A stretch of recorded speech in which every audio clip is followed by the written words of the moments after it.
Good morning सभी बच्चों को। आज का हमारा टॉपिक रहेगा वाच्य। वाच्य किसे कहते हैं?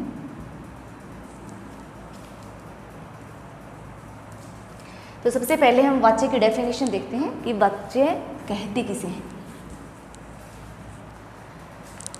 क्रिया के जिस रूपांतर से, क्रिया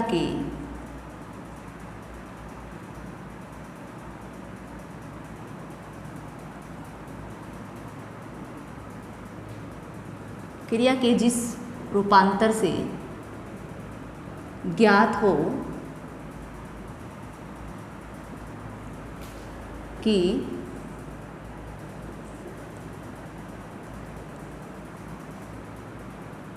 वाक्य में क्रिया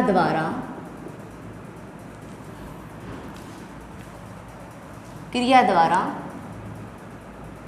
किए गए विधान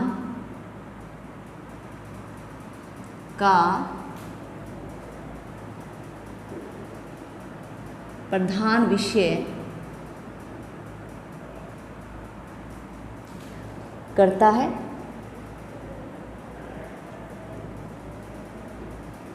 कर्म है या भाव है।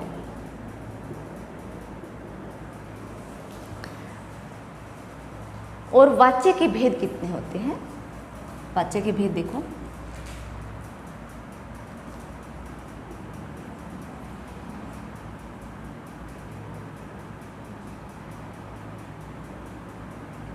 तो वाच्य के कितने भेद होते हैं? वाच्य के दो भेद होते हैं। वाच्य के दो भेद होते हैं।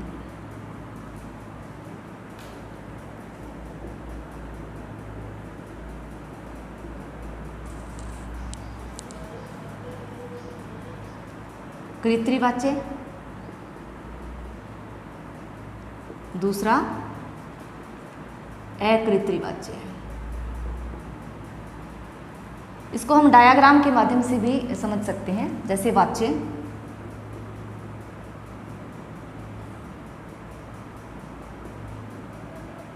कृत्रिवाच्य, अकृत्रिवाच्य। इसमें क्या है? कृत्रिवाच्य में कर्ता प्रधान होता है, इसमें कर्ता होता है, इसमें भाव और कर्म। तो हम वाच्य में सबसे पहला है कृत्रिवाच्य देखते हैं।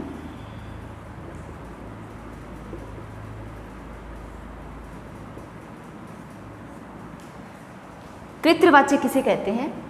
जिसमें क्रिया का सीधा संबंध किससे होता है? कर्ता से होता है। क्रिया का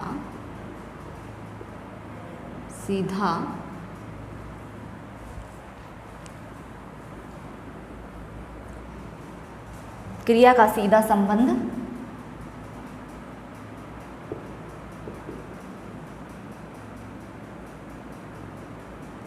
क्रिया का जो सीधा संबंध है वो कर्ता से होता है।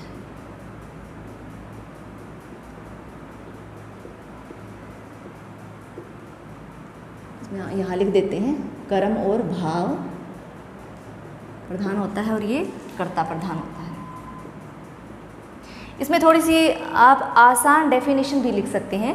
क्रिया द्वारा कही गई बात का मुख्य विषय क्या है? कर्ता होता है। क्रिया द्वारा कही गई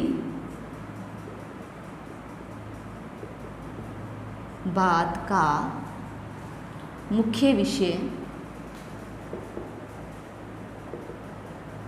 कौन होता है? कर्ता होता है।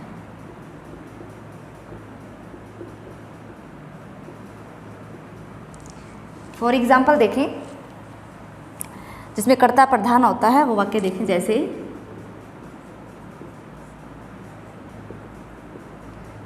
राम पत्र लिखता है।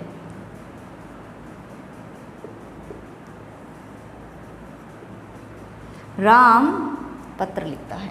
तो जैसे बोलने मात्र से हमें पता लग रहा है कि यहाँ क्या है, कर्ता प्रधान है, इसलिए क्या है, ये कृतवाच्य है या कर्ता प्रधान वाक्य है।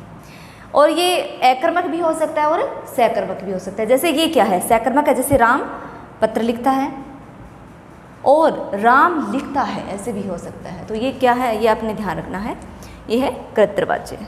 अब देखते हैं कृतवाच्य।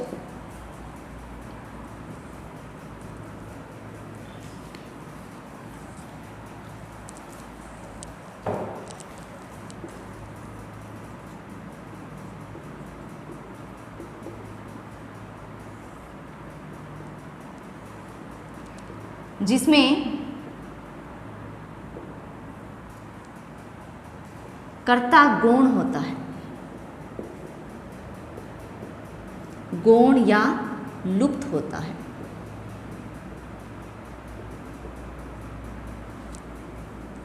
उसे क्या कहते हैं, अकृतवाच्य।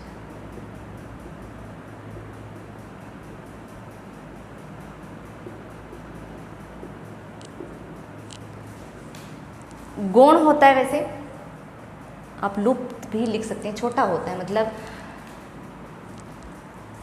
जैसे वही एग्जाम्पल ले लेते हैं हम, राम पत्र लिखता है, राम द्वारा पत्र लिखा जाता है।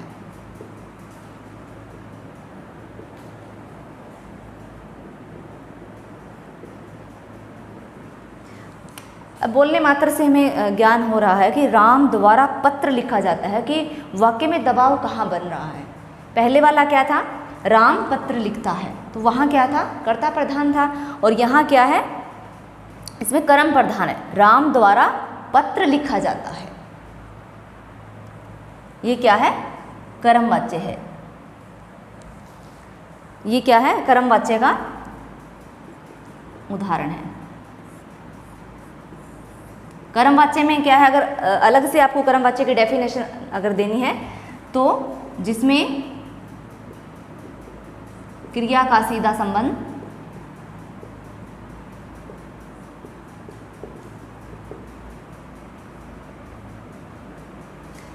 कर्म से हो, ठीक है। अगर आपने डेफिनेशन देनी है कर्म वाच्य की, जिसमें क्रिया का सीधा संबंध किससे हो, कर्म से हो, क्या है, कर्म वाच्य कहलाता है। एग्जाम्पल क्या है, राम द्वारा पत्र लिखा जाता है, ये कर्म वाच्य था। अब है भाववाच्य।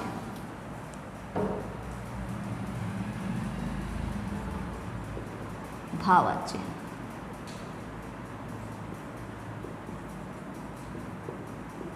जिसमें क्रिया का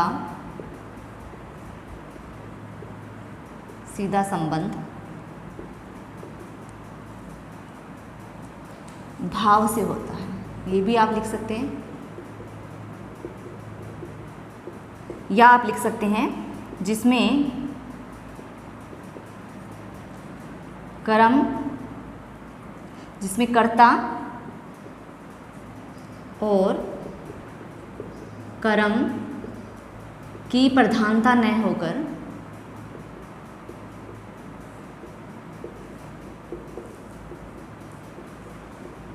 भाव प्रधान हो, उसे क्या कहते हैं, भाववाच्य कहते हैं।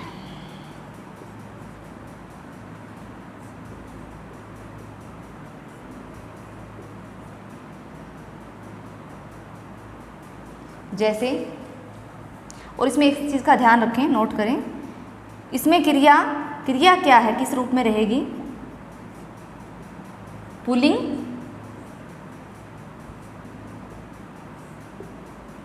एक वचन, अकर्मक रहेगी।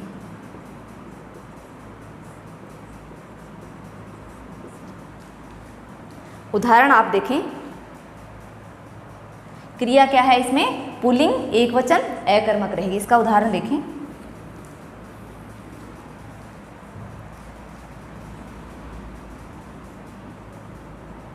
सीमा से चला नहीं जाता।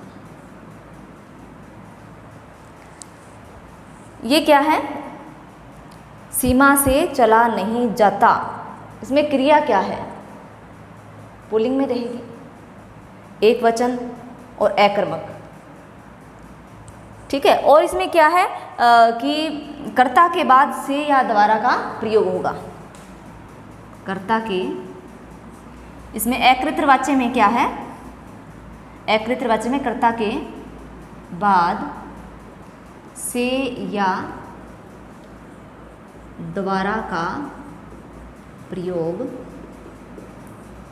होगा और निषेधात्मक वाक्य में नहीं का प्रयोग होगा। पहला ये। दूसरी बात क्या है? निषेधात्मक में नहीं का प्रयोग होगा, प्रयोग होगा। जैसे सीमा से चला नहीं जाता। ये है आज का हमारा टॉपिक जो कि आपको समझाया गया है वाच्य। धन्यवाद।